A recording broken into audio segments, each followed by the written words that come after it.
पावसाळा संपल्यावर बेडकं निघत नाहीत.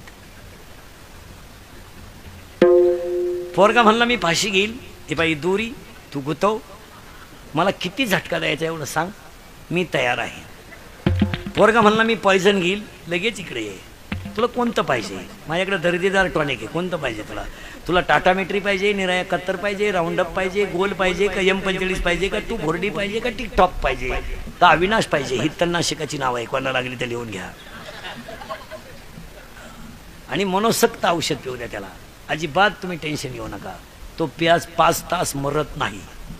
माझ्या विश्वास नसला घेऊन पहा.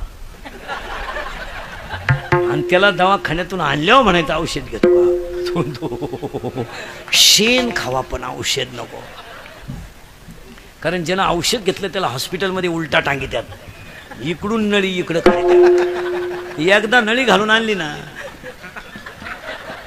तुम्ही त्याला पुढेही सोडा, तो काही करीत नाही. तो रिकामं खोकं पाहिलं तरी म्हणतो औषध आहे का.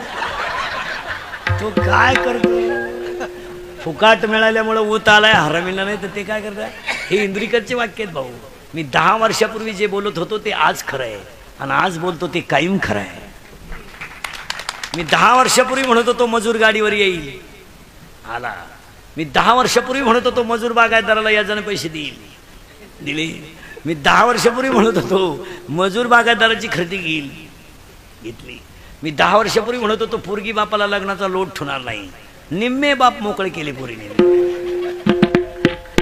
ओके. मी 10 वर्षापूर्वी म्हणत होतो बहीण भावाचं भांडण होईल, झालं. आणि आजही यज्ञाला सांगून ठेवतो अजून 5 वर्षांना तुम्हाला 3 गोष्टी मिळणार नाहीत.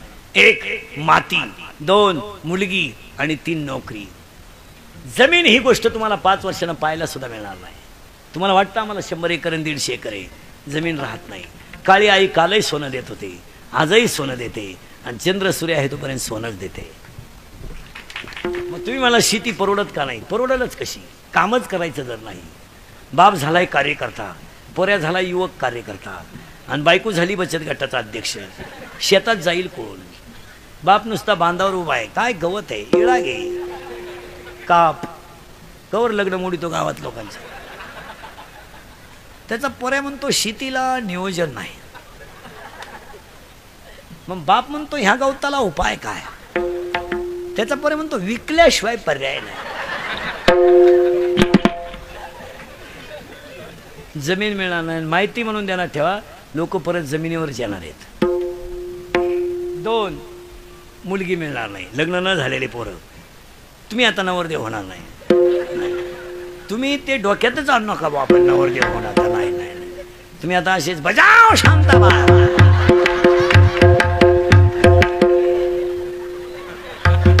बायको नाही मिळणार, नाही नाही. तो एक डोक्यातून काढूनच टाका तुम्ही. तुम्हाला आता एकच पर्याय, मोबाईलच्या स्क्रीनला कोणाच तरी फोटो ठेवून झोपायच्या टायमाला पाहणे. 10 वर्षापूर्वी मुलीचा बाप मुलाच्या बापाच्या पाया पडत होता. गरीब माणूस, शेतकरी, पण अपेक्षा असायची माझी मुलगी सुखी व्हावा.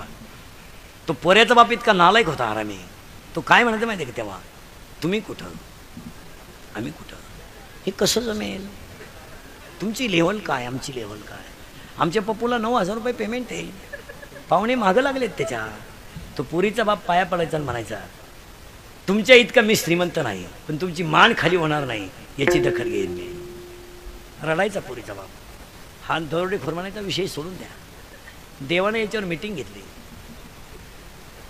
आता पोरेच्या बापाची अशी जिरली, शेपटापासून गार पडलं त्याला शिपुटच राहिलं नाही. आता ते आता उलट पुरीच्या बापाला म्हणताय राम राम, तो मला यंदा नाही, यंदा नाही भाऊ, तो तिकडं देवाला सोडा, आम्हाला नको. मग पोऱ्याचा बाप म्हणतो टच करणं आपलं काम आहे. तो म्हणला टच नको, धक्का नको, तू यंदा नकोस. मग पोराचा बाप म्हणला बाबा, पुरीचा बाप म्हणला नाही. मी इंद्रिकरचं कीर्तन ऐकलंय, इंद्रिकरनं सांगितलंय पाऊस पाणी भरपूर होणारच आहे, पाऊस पाणी भरपूर होणार आहे, कपाशीला भाव मिळेल, पुढच्या वर्षी टोले जंग लगीन करू. पोराचा बाप म्हणला मग देणं घेणं नाही, तू ती कोण मी कोण. तो म्हणला तू कोणी कोणच नको, तू यंदा नकोस. धर्म म्हणजे काय. आणि आज नुसतं आरडू नका, दुष्काळ पडला, दुष्काळाला पर्याय शोधा. एक पहिला पर्याय, यावर्षी यज्ञ पर्यटनष्टीला पण लातूरवाले संकल्प करा, एक व्यक्ती एक झाड लावून टाका पाऊस. एक व्यक्ती. तुमच्या घरात 4 माणसं आहे. पहिला पाऊस तुमच्या घरात 4 माणसं आहे. पहिला पाऊस झाल्याबरोबर पहिला पाऊस झाल्याबरोबर एका व्यक्तीनं एक झाड. एका घरात झाडं किती होती? 4 लावला. आणि नुसते राहू दे.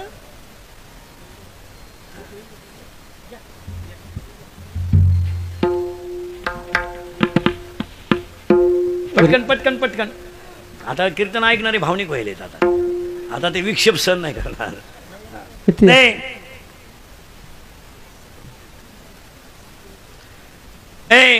एक व्यक्ती एक झाड. पर्यावरण 5 वर्षात जागेवर. सगळ्यात महत्वाचा मुद्दा, प्रदूषण कमी करायचं असेल नुसती झाडं लावा. आम्ही काय करतोय माहिती का? पावसाळा आला का झाड लावा, उन्हाळ्यात जळू द्या. दरवर्षी वृक्षारोपण, पण खड्डा तोच. खड्डा काय बुजानं, झाडं काय जगानं.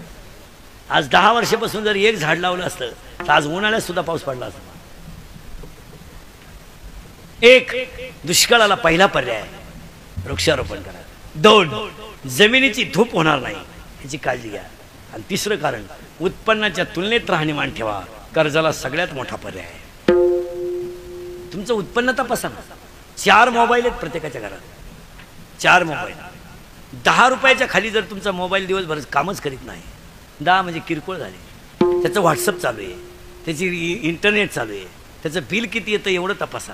12वीचा पोरगा 18 वर्षाचा आहे, त्याचं हँडशीट 9,000चं आहे. 9,000चं. आणि रुपड्या कमवायची दानत नाही तरी त्याचा बाप त्याला भाकरी घालतो. कशावरून घालता तुम्ही त्याला? का घालायच्या बा? 3 महिने झालेत 12वीचे टोणगे मोकळे. फक्त डीजे थकावला. लग्न 12ची 6ला लावली आणि 6ची लग्न लावला लागली. नालायकांनी काहीच केलं नाही. लग्नात एक नवीन पद्धत आणली आता बेवडीनी. मंगलाष्टक संपले का नवरा नवरी उचलून घ्यायची आणि फिकून हार घालायचा. इतकी नालायक अवलाद आली. गेला ना बामणाच्या गळ्यात. तो ब्राह्मण म्हणला मी हयतीलाच कटवलं, इकडून झटी झाली माय. आम्ही इतके हलकट वागायला लागलो. आमचा धर्मच आम्हाला कळनो. मुलगी उचलावी किंवा नाही आम्हाला धर्मच कळायचा तयार नाही. आम्ही फक्त एक ठरवलंय, बापाची आहे लुटणे आणि मरणे. स्ट्रिक्ट वागा बरं आजपासून. स्ट्रिक्ट. 8:30ला पंगत होईल. 20 मिनिटापूर्वीचं वाक्य आपलं. पोरगा म्हणला मी घरातून निघून जाईल, त्याचे कपडे पिशवीत घाला, जा. जिथे रस्ता दिसेल तिथे जा. आलाच पाहिजे परत अशी आमची अडचण नाही. मोकळ्या मनाने जा. तो जात नाही आणि गेला तरी आल्याशिवाय राहत नाही. पावसाळा संपल्यावर बेडकं निघत नाहीत. पोरगा म्हणला मी फाशी घेईल. हे बाई दोरी तू गुतव, मला किती झटका द्यायचा एवढं सांग, मी तयार आहे. पोरगा म्हणला मी पॉयझन घेईल. लगेच इकडे ये. तुला कोणतं पाहिजे? माझ्याकडे दर्जेदार टॉनिक आहे. कोणतं पाहिजे तुला? तुला टाटा मेट्री पाहिजे, निराया 71 पाहिजे, राऊंडअप पाहिजे, गोल पाहिजे का M45 पाहिजे का तू भोरडी पाहिजे का टिकटॉक पाहिजे का अविनाश पाहिजे? ही तणनाशकाची नाव आहे. कोणाला लागली ते लिहून घ्या. आणि मनोसक्त औषध पिऊ द्या त्याला. अजिबात तुम्ही टेन्शन घेऊ नका. तो 5 तास मरत नाही. माझ्या विश्वास नसला घेऊन पहा. आणि त्याला दवाखान्यातून आणल्यावर म्हणायचं औषध घेतो का? शेण खावा पण औषध नको. कारण ज्यानं औषध घेतलं त्याला हॉस्पिटलमध्ये उलटा टांगित्यात. इकडून नळी इकडं काय. एकदा नळी घालून आणली ना तुम्ही त्याला कुठेही सोडा, तो काही करीत नाही. तो रिकामं खोकं पाहिलं तरी म्हणतो औषध आहे का. तो काय करतो? फुकाट मिळाल्यामुळं ऊत आलाय, हरमिला नाही तर ते काय करतात. हे इंद्रिकरचे वाक्य आहेत भाऊ. मी 10 वर्षापूर्वी जे बोलत होतो ते आज खरं आहे आणि आज बोलतो ते कायम खरं आहे.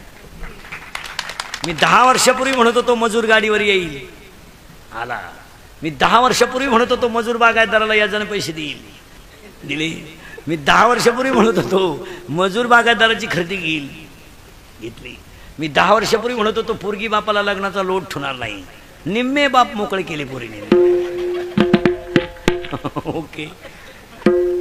मी 10 वर्षापूर्वी म्हणत होतो बहीण भावाचं भांडण होईल, झालं. आणि आजही यज्ञाला सांगून ठेवतो अजून 5 वर्षांना तुम्हाला 3 गोष्टी मिळणार नाहीत. 1 माती, 2 मुलगी आणि 3 नोकरी. जमीन ही गोष्ट तुम्हाला 5 वर्षांना पाहायला सुद्धा मिळणार नाही. तुम्हाला वाटतं आम्हाला 100 एकर आणि 150 एकर आहे, जमीन राहत नाही. काळी आई कालही सोनं देत होते, आजही सोनं देते आणि चंद्र सूर्य आहे तोपर्यंत सोनंच देते. मग तुम्ही मला शेती परवडत का नाही? परवडलच कशी? कामच करायचं जर नाही. बाप झालाय कार्यकर्ता, पोऱ्या झाला युवक कार्यकर्ता आणि बायको झाली बचत गटाचा अध्यक्ष. शेतात जाईल कोण? बाप नुसता बांधावर उभा आहे. काय गवत आहे, इळा घे, काप, कवर लग्न मोडीतो गावात लोकांचं. त्याचा पोऱ्या म्हणतो शेतीला नियोजन नाही.